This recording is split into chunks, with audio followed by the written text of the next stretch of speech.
제3절 하나님의 훈련장에서 고난을 대장간 풀무불에 빗대는 성경의 은유는 앞에서 이미 이야기한 적이 있으며 나중에 다시 살펴보려고 한다. 그보다는 덜 알려졌지만 비슷한 의미를 담은 성경의 이미지로는 훈련장이 있다. 베드로 전서처럼 히브리서도 시험과 고통에 직면한 성도들을 대상으로 쓴 글이다.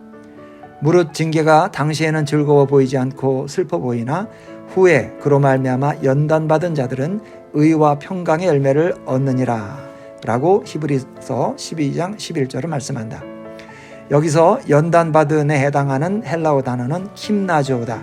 훈련장을 뜻하는 영어 단어 짐네이지엄이 여기에서 나왔다. 문자적으로는 벌거벗다, 곧 벌거벗고 운동하다, 훈련하다 정도의 의미를 가진다. 몸을 강하게 단련하기 위해 꾸준하고 엄한 훈련을 한다는 뜻이다. 훈련장에서 벌어지는 일들을 상상해보자. 우선 평상복을 벗어버려야 한다. 일상복은 몸을 격렬하게 움직이는데 방해가 되기 때문이다. 하지만 또 다른 이유도 있다. 평상시 같으면 다양한 복장으로 신체의 결함을 숨기거나 최대한 감출 수 있다. 하지만 훈련장에서는 그럴 수가 없다. 훈련장 안에 들어와 일상복을 벗어버리면 자기 자신과 코치에게는 물론이고 애석하게도 주위의 모든 사람들에게 자신의 결점이 고스란히 드러날 수밖에 없다.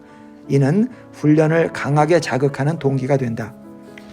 훈련장의 비유는 삶이 아무 탈 없이 잘 굴러갈 때는 인격과 성품의 결함들이 덮이고 가려져서 눈에 잘 띄지 않는다는 사실을 보여준다. 하지만 삶의 어려운 문제들을 만나면 하나님의 훈련장에 서게 된다. 그때 본연의 모습이 적나라하게 드러날 수밖에 없다. 내면의 두려움, 충동적인 기질, 진실을 속이거나 감추려는 성향, 부족한 자제심 같은 것들이 거침없이 드러난다. 어쩌면 삶의 곤란한 문제들은 이런 자질들이 빚어낸 결과물일지도 모른다. 또는 새로운 상황이 전개되는 과정에서 반드시 있어야 할 긍정적인 자질이 결핍되어 있음이 드러날 수도 있다. 어느 쪽이든 훈련장은 인간의 됨됨이를 적나라하게 보여준다. 이럴 때 우리는 무엇을 할 수 있을까? 훌륭한 코치라면 운동을 시킬 것이다. 운동은 몸 곳곳에 스트레스를 주거나 압력을 가한다. 아령을 들고 팔을 굽혔다 폈다 하는 운동은 이두박근을 압박한다. 팔뚝을 굽히는 운동도 같은 효과를 낸다. 달리기는 호흡기와 순환계를 자극시킨다. 뛰어난 코치는 신체에 과도한 압력을 주지는 않는다. 지나치게 무거운 것을 들어 올리거나 무리하게 달리면 오히려 몸이 망가지기 때문이다.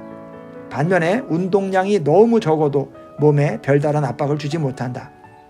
일상을 유지하는 데 필요한 최소한의 움직임만으로 살아간다면 몸이 쉽게 망가지고 노화도 빨리 진행된다. 신체에 알맞은 압력의 양, 그리고 불편감과 통증을 정확하게 찾아내는 게 관건이다. 히브리서 기자는 당시에는 고난이 즐거워 보이지 않지만 나중에는 열매를 맺는다고 말했다. 운동의 작동 원리를 정확히 보여주는 말씀이다.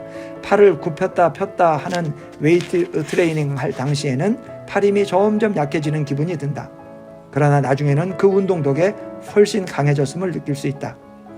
운동장에 있는 동안은 갈수록 힘이 빠지는 느낌이 들고 한 걸음을 떼기가 어려울 정도로 고단하게 느껴질지도 모른다. 하지만 노련한 코치를 두었다면 그처럼 연약해지는 경험은 얼마 지나지 않아 강인한 에너지로 바뀔 것이다. 미숙한 코치라면 해를 끼칠 수도 있겠지만 우리는 완벽한 트레이너, 더없이 위대한 코치를 모시고 있다. 바로 하나님이시다. 사람이 감당할 시험 밖에는 너희가 당한 것이 없나니 오직 하나님은 미쁘사 너희가 감당하지 못할 시험 당함을 허락하지 아니하시고 시험 당할 즈음에 또한 피할 길을 내사 너희로 능히 감당하게 하시느니라 라고 말씀한다. 삶에서 일어나는 일들은 하나같이 한계와 목적이 있다. 무슨 일을 만나든지 주님께서 나를 아예 끝장내시려는 모양이군 이라고 원망해서는 안 된다. 훈련장에서 운동할 때마다 얼마나 힘들고 탈진하고 소모되는 느낌이 드는지를 잊지 말아야 한다. 거기에는 분명한 목적이 있다. 우리가 알거니와 하나님을 사랑하는 자, 곧 그의 뜻대로 부르심을 입은 자들에게는 모든 것이 합력하여 선을 이루느니라 라고 성경은 말씀한다. 그러니 인생이 이거보다는 훨씬 더 잘 풀릴 수 있었는데 라고 탄식할 일은 아니다. 그렇다고 해서 고난을 게임으로 보라는 뜻은 아니다. 하나님이 하늘나라에서 인간을 이리저리 움직이며 꼭두각시 인형놀이를 한다고 생각해서는 안 된다. 악을 하나님이 미워하시는 하나님의 원수로 보았던 진리들을 토대에 두고 이 가르침을 살펴야 한다. 우리가 울 때 함께 슬퍼하시는 하나님, 그분이 바로 우리 주님이시다. 시인은 이렇게 노래했다. 주님께서는 그들이 고난을 받을 때에 주님께서도 친히 고난을 받으셨습니다. 천사를 보내셔서 그들을 구하게 하지 않고 주님께서 친히 그들을 구해 주셨습니다. 사랑과 긍휼로 그들을 구하여 주시고 예적 오랜 세월 동안 그들을 지켜 들고 안아주셨습니다. 하늘에 계신 거룩한 코치가 이토록 놀라운 균형 감각을 가지고 우리의 삶을 인도하신다면 우리 역시 좌로도 우로도 치우치지 말고 앞으로 나아가야 한다. 히브리서 기자는 징계를 가볍게 여기지도 말고 낙심하지도 말라고 가르쳤다. 이를 악물고 참으며 고난을 하나님의 훈련으로 보기를 거부하는 금욕주의에 빠지지도, 낙심하여 지레 포기하고 체념하며 하나님으로부터 멀어지지도 말아야 한다는 뜻이다. 드러눕지도 도망가지도 말고 오히려 훈련을 통과해 앞으로 나아가야 한다. 하나님이 친히 받으셨던 고난을 기억할 필요가 있다. 사실 히브리서 12장은 예수를 바라보자라는 권면으로 시작한다. 그는 십자가를 참으사 부끄러움을 개의치 아니하시더니 하나님 보좌 우편에 앉으셨느니라. 너희가 피곤하여 낙심하지 않기 위해서 죄인들이 이같이 자기에게 거역한 일을 참으신 일을 생각하라 라고 말씀한다. 하나님의 훈련장에서 훈련을 견딜 힘의 원천은 예수님을 바라보는 것이다.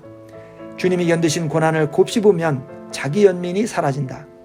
주님이 우리를 위해 한없는 고난과 상실을 견디셨다면 우리 역시 가증스러운 악의 이면에서 하나님이 자녀들의 삶에 선한 일을 이루기 위해 역사하고 계신다는 사실을 마음에 새기며 유한한 슬픔과 상실을 이겨낼 수 있다. 예수님께 한결같이 시선을 고정하면 고통을 지나 그 열매로 찾아오는 더 깊은 평안을 맛보게 될 것이다. 풀무불과 훈련장의 비유를 한데 묶는 공통주제는 아주 인상적이다. 모두 위험을 뜻한다. 잘못 대처하면 재난이 될 수밖에 없다. 하지만 올바로 대응하기만 하면 인생의 새로운 국면을 맞는다. 피해선 안 되고 그럴 수도 없지만 그 안에 갇혔다고 해서 두려움에 사로잡혀 허둥대서도 안 된다. 우리는 더없이 지독한 풀무불과 훈련장을 거쳐 십자가로 가신, 그리고 지금은 고난당하는 자녀들의 곁에 서서 함께 걸으시는 분께 시선을 고정해야 한다. 4절, 말씀 연구와 신학적 성찰이 필요하다. 고난은 저절로 성장과 성숙이라는 선한 결과를 맺지는 않는다. 고난은 끈질기고 성실한 태도로 상대해야 하는 매우 까다로운 존재다. 하지만 도대체 어떻게 하라는 말인가? 이제 고통과 고난을 헤쳐나갈 정확한 방안들을 살펴보자. 먼저 우리는 고난이 닥쳐와도 흔들리지 않도록 미리 머리와 마음을 준비해야 한다. 성경 신학의 핵심 진리와 주제들은 시련을 겪는 이들에게 강력한 위로와 힘을 공급하는 자원이 된다. 역경이 닥치기 전에 성경의 가르침들을 더 깊이 알고 속속들이 파악할수록 거기서 얻는 위안도 더 커지기 마련이다.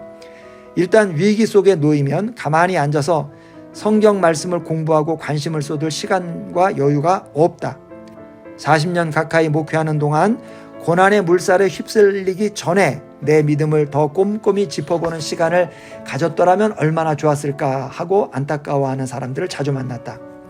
고난을 견디게 하는 내적 근거들은 창조와 타락, 대속, 부활과 같이 심오하고 풍성한 신앙의 기본 진리에 속하는 것들이다. 이 가르침들을 시련을 만나기 전에 반드시 파악해 두어야 하며 그렇지 않으면 역경에 제대로 대비할 수가 없다. 게다가 고난의 한복판에서 현장 학습으로 배우기에는 대단히 힘든 진리들이기도 하다. 고난을 맞을 준비는 단순하지만 결정적이다. 깊이 있는 성경 지식을 넉넉하게 갖추고 강력하고 활력이 넘치는 기도 생활을 확보하는 것이 핵심이다. 이 두 가지는 고난이라는 비극 앞에서 우리를 보호하는 쿠션이 되어준다. 신학자 마이클 호트는 이렇게 말했다. 하나님이 어떤 분이시며 인간은 어떤 존재인지, 그리고 그분은 어떤 방식으로 창조하고 섭리하며 구속하시는지 이해하는 일은 삶의 시련에 대해 로스쿨 입학 준비를 하는 사람이 법률을 지키는 것과 같은 의미를 갖는다. 신학은 지극히 중대한 작업이다. 이 시험에 대비하는 일은 두뇌 게임이 아니다. 그것은 생사가 달린 문제이며 사는 것과 죽는 것에 관한 문제다 라고 말했다. 호트는 신학이라는 말로 단순한 데이터를 넘어서는 방대한 의미를 담아낸다. 하나님의 말씀은 살아있는 능력이며 내면 안에 느리지만 꾸준한 변화를 이끌어내는 초자연적인 씨앗이고, 믿고 이해하고 실천하고 마음에 간직하면 열 때마다 빛을 비추어 깨닫게 하는 보물이자 우리 안에 풍성이 거하게 해야 할 최고의 자원이라는 것이다. 너무도 단순해서 자주 잊어버리게 되는 신학적 진리가 있다. 사도 베드로는 이렇게 편지했다. 사랑하는 자들아, 너희를 연단하려고 오는 불시험을 이상한 일 당하는 것 같이 이상히 여기지 말고 오히려 너희가 그리스도의 고난에 참여하는 것으로 즐거워하라. 이는 그의 영광을 나타내실 때에 너희로 즐거워하고 기뻐하게 하려 함이라 라고 말했다. 많은 사람들이 자기는 꽤 괜찮은 크리스천이라서 자기 훈련이 잘 되어 있어서 도덕적으로 흠잡을 데가 없어서 삶에서 시련을 만나지 않을 거라고 생각한다. 하지만 그것은 터무니없는 신학이다. 시련을 겪는 사람들 가운데는 시련 자체보다 자기한테 비극적인 일이 닥쳤다는 데서 오는 충격에서 헤어나지 못하는 사람도 많다. 신학적으로 찬찬히 되짚어보면 시련을 만나는 데서 오는 충격은 얼마든지 다스릴 수 있다. 그런 충격의 밑바탕에는 하나님은 착한 사람들에게 비극적인 일을 허락하지 않으신다라는 이 검증되지 않은 생각이 깔려 있을 경우가 많다. 하지만 예수 그리스도는 그것이 사실이 아니라는 것을 몸소 입증해 보이셨다. 하나님이 완전한 인간이셨던 예수님에게 끔찍한 고난을 허락하셨다면 도대체 무슨 근거로 그런 일이 우리에게는 일어나지 않을 것이라고 장담할 수 있겠는가? 물론 그 어떤 인간도 예수님처럼 가혹한 시련과 마주하지는 않을 것이다. 우리 가운데 인류의 구원을 이루도록 부름받은 이는 아무도 없기 때문이다. 하지만 비슷한 일이 훨씬 작은 규모로 닥치는 일은 얼마든지 가능하다.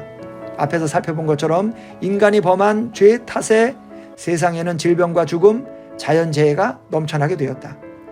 인류에게 내려진 저주들이다. 우리 역시 그 저주 아래 있다. 하나님의 한없는 위엄과 지혜를 생각할 때 인간인 우리가 그분의 방법을 다 이해할 수 있을까? 주님이 행하시는 역사를 다 이해할 수 있다는 말 자체가 어불성설에 지나지 않는다. 우리는 우리 자신뿐만 아니라 다른 사람도 다 이해하지 못한다. 하물며 무한하시고 그 시작과 끝을 알 수 없는 하나님이 하시는 일들을 어떻게 낱낱이 파악할 수 있을까? 인간의 죄와 하나님의 거룩하심을 생각하면 지금 겪는 그 어떤 고통도 우리에게는 마땅히 돌아왔어야 할 인생보다는 훨씬 낫다. 하나님께 한 점 애누리 없이 공평하고 공정하게 대해 주시기를 요청하고 주님이 만약에 허락하신다면 그 즉시 우리는 멸망하고 말 것이다. 말씀에 대한 연구와 신학적 성찰들은 시련의 계절을 앞두고 반드시 준비해야 할 항목들이다. 제5절 풍성한 기도 생활로 마음을 준비하라. 고난은 삶에 그토록 허다한 악과 고난이 존재하는 이유는 무엇인가와 같이 지성적인 이슈로만 존재하지 않는다. 고난은 어떻게 이 상황을 돌파해 나갈 수 있을까와 같이 개인적인 문제이기도 하다.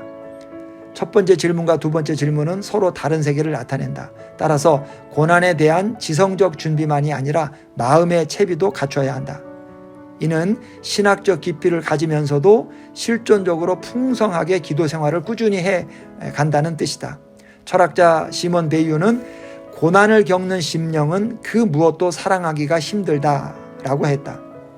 하나님과 다른 사람을 사랑하려면 또는 눈꽃만큼이나마 사랑할 엄두라도 내려면 젖먹던 힘까지 다 짜내며 안간힘을 써야 한다. 만일 시련을 당하는 동안 그 심령이 사랑하기를 멈춘다면 세상에서 지옥을 경험할 수밖에 없다. 고난이 닥쳐오면 하나님 혹은 사랑과 소망 같은 의미들이 비현실적으로 보인다. 역경은 거대한 물줄기처럼 우리를 휩쓸어 절망에 몰아넣기 때문이다. 하지만 하나님의 사랑을 아는 지식과 경험이 이미 확고한 상태라면 견고한 닻이 되어 소용돌이에 휘말리지 않게 붙들어줄 것이다. 지성적인 준비가 탄탄하면 역경이 닥친다 해도 나가 떨어질 만큼 큰 타격을 입지 않는다. 하지만 막상 고난이 닥치면 머리로 아는 사실과 마음의 창고에서 꺼냈을 수 있는 자원 사이에 간격이 크다는 것을 절감하게 된다. 고난을 헤쳐가는 데 필요한 지혜를 얻으려면 하나님의 도움이 반드시 필요하다. 머리로는 이미 알고 있던 사실들이라도 하나님은 그 지식을 현실화시키고 새로운 방식으로 의미를 갖게 하신다. 지금까지 몰랐던 내용들이라면 새로이 배울 수밖에 없다. 생존 방법은 그것뿐이다. 역경을 거뜬히 지나가자면 늘 함께 하시는 하나님의 도움이 절실히 필요하다. 하나님은 힘과 위로가 되어줄 진리들을 가르치시고 기억나게 하셔서 바른 길을 선택하도록 우리를 도우신다. 엘빈 플랜팅가는 머리와 마음 사이의 간격에 대해 언젠가 이런 글을 썼다. 스스로 또는 신앙을 가진 가까운 누군가가 시련을 겪고 있는 상황에서는 변함없이 하나님을 향해 올바른 자세를 갖기가 어려울 수도 있다. 개인적으로 큰 어려움이나 불행한 일을 만나면 하나님을 거역하고 그분께 삿대질을 해대며 주님을 향한 믿음을 송두리째 포기하고 싶은 마음이 들지도 모른다. 하지만 이는 전혀 다른 차원의 문제다. 이런 시기에는 철학적 깨달음이 아니라 목회적인 보살핌이 필요하다. 플랜팅가의 글을 처음 대할 당시 페인버그는 신학생이었다. 이 글을 읽기는 했지만 제대로 이해하지는 못했다. 하나님이 세상에 악을 허용하신 이유를 설명해주는 지적인 답을 가지고 있다면 고난을 당해도 불만스러워하지 않으리라고 여겼다.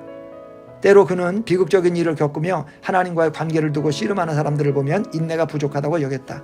그런데 대학원에서 신학을 가르치는 강사가 된 지 얼마 지나지 않아 아내가 헌팅턴 무도병을 앓고 있음을 알게 됐다. 마음먹은 대로 몸을 움직이는 기능만이 아니라 기억 상실에 우울, 심지어 환각과 피해 망상을 비롯한 각종 치매 증상으로 발전하는 진행성 중추 신경질환이었다. 의사는 유전적인 질환이므로 아이들이 같은 질병을 앓게 될 확률도 50%에 이르는데 30대가 되기 전까지는 증상이 나타나지 않는다고 했다. 처음에는 부정했지만 결국 받아들일 수밖에 없었다. 아내 한 사람이 쓰러지자 시련의 구름이 온 가족을 덮었다. 머리로는 이런 상황에 신학적으로 어떻게 대처해야 마땅한지 알고 있었다. 그는 이렇게 썼다. 어찌됐든 피조물 주제에 창조주께 이의를 제기하겠는가? 바울이 로마서 9장 19절로 22절에서 얘기하듯이 창조주가 마치 무슨 잘못을 저지르기나 한 것처럼 인간의 윤리적 판단이 지배하는 법정으로 끌고 들어갈 권리가 피조물에게는 없다. 하나님은 나에 대해 전적인 주권과 권위를 가지고 계신다. 하나님이 내게 속임수를 쓰시거나 일부러 못된 장난을 치시는 건 아닌가 하는 느낌마저 들었다.